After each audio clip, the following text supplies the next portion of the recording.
कल्पना के महत्व की विवेचना करें। सेमेस्टर 2 फिलॉसफी का ये बहुत ही इंपॉर्टेंट सवाल है जिसे मैं आपको एक आसान नोट्स के साथ आसान भाषा में समझाऊंगा। अगर मेरा ये नोट्स आपके लिए हेल्पफुल हुआ तो मेरे चैनल को सब्सक्राइब करें, वीडियो को अधिक से अधिक लाइक एंड शेयर करें। चलिए दोस्तों आंसर को डिस्कस करते हैं।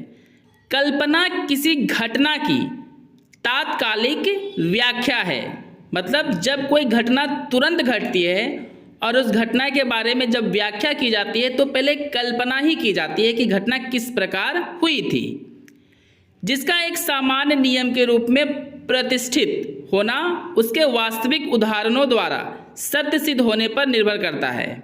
मतलब दोस्तों कि अगर कोई घटना घट जाती है तो कल्पना के द्वारा कुछ उदाहरण लिए जाते हैं कि घटना इस कारण या उस कारण घटित हुई होगी, और जब उन उदाहरणों के द्वारा यानी कल्पना के द्वारा लिए गए उदाहरण के द्वारा घटना का सत्यापन सिद्ध हो जाता है तो उसे ही सत्य मान लिया जाता है। कल्पना के महत्व को लेकर कुछ तार्किकों यानी तर्कशास्त्री जो वैज्ञानिक होते हैं उनके बीच मतभेद है, मतलब सबका अलग अलग विचार है, तथा कुछ वैज्ञानिक जैसे बेकन, न्यूटन, मिल इत्यादि ये लोग इसके महत्व मतलब कल्पना के महत्व पर शंका भी जताते हैं, मतलब इन्हें डाउट भी है। लेकिन कल्पना का महत्व आगमन के लिए बहुत ही महत्वपूर्ण है। दोस्तों आगमन क्या होता है प्लेलिस्ट में जाके आप देख सकते हैं, उसके लिए वीडियो हम बना चुके हैं। आगमन के कारण कार्य संबंध को ढूंढने से संबंधित पहला काम कल्पना का ही होता है, मतलब किसी घटना के घटित होने के बाद उसके कारण को ढूंढने से पहले एक कल्पना की जाती है। कल्पना के बिना किसी भी घटना का केवल जांच से पता लगाना काफ़ी मुश्किल है, क्योंकि जब तक किसी के बारे में अंदाज़ा नहीं लगाएंगे तो हम निष्कर्ष पर नहीं पहुंच पाएंगे। और दोस्तों जो हम लोग अंदाज़ा लगाते हैं किसी घटना को लेकर तो वही अंदाज़ा को तो हम लोग कल्पना कहते हैं। इसलिए कल्पना का महत्व इस प्रकार हमें बहुत सी चीज़ों में सहायता करती है। कल्पना की उपयोगिता से इसका महत्व और भी स्पष्ट हो जाता है, जो कि निम्नलिखित है। पहला पॉइंट है दोस्तों, कल्पना आगमन का प्रथम सोपान है।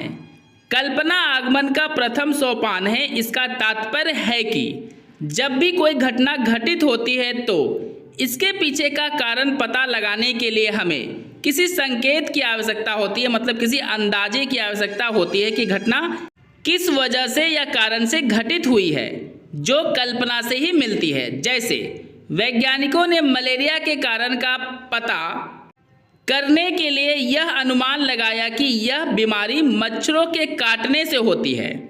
मतलब दोस्तों मलेरिया नामक बीमारी का पता लगाने के लिए वैज्ञानिकों ने भी पहले कल्पना ही किया था, और जब यह बात सत्य साबित हो गई तो जो वैज्ञानिकों ने कल्पना लगाया था कि मच्छरों के काटने से ही बीमारी होती है तो यह बात सत्य भी साबित हो गई। दूसरा पॉइंट है कल्पना के द्वारा अज्ञात मतलब अनजान घटनाओं की व्याख्या। कल्पना के द्वारा किसी भी अज्ञात घटना की व्याख्या कर सकते हैं।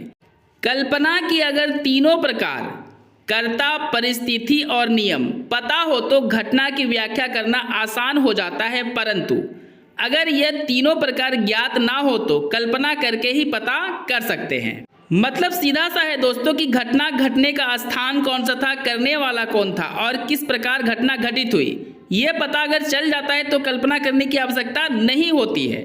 लेकिन अगर ये तीनों का पता नहीं चलता है तो ऐसी स्थिति में कल्पना करके ही घटना का सत्य का पता लगाया जाता है। नेक्स्ट पॉइंट है दोस्तों कल्पना के द्वारा निरीक्षण, प्रयोग और नियंत्रण। कल्पना किसी भी घटना के जांच में मदद करती है। किसी भी घटित घटना के बारे में अंदाजा लगाकर आसानी से निरीक्षण और प्रयोग कर सकते हैं तथा घटना से संबंधित सभी क्रियाओं को नियंत्रित कर सकते हैं। कल्पना से संकेत मिलता है और संकेत के बदौलत सभी काम होते हैं।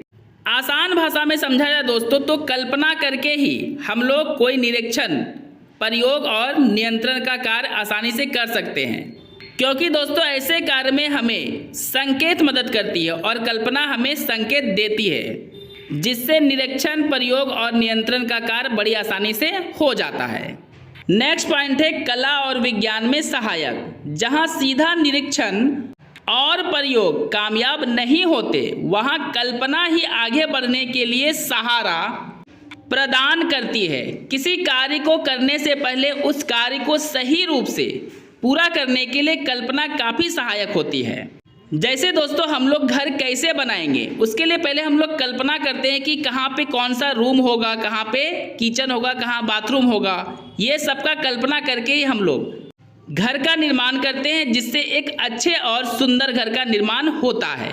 उदाहरण के लिए किसी नाटक को सही रूप से करने से पहले कई बार अभ्यास करते हैं, यानी प्रैक्टिस करते हैं, और तब नाटक सही रूप से होती है।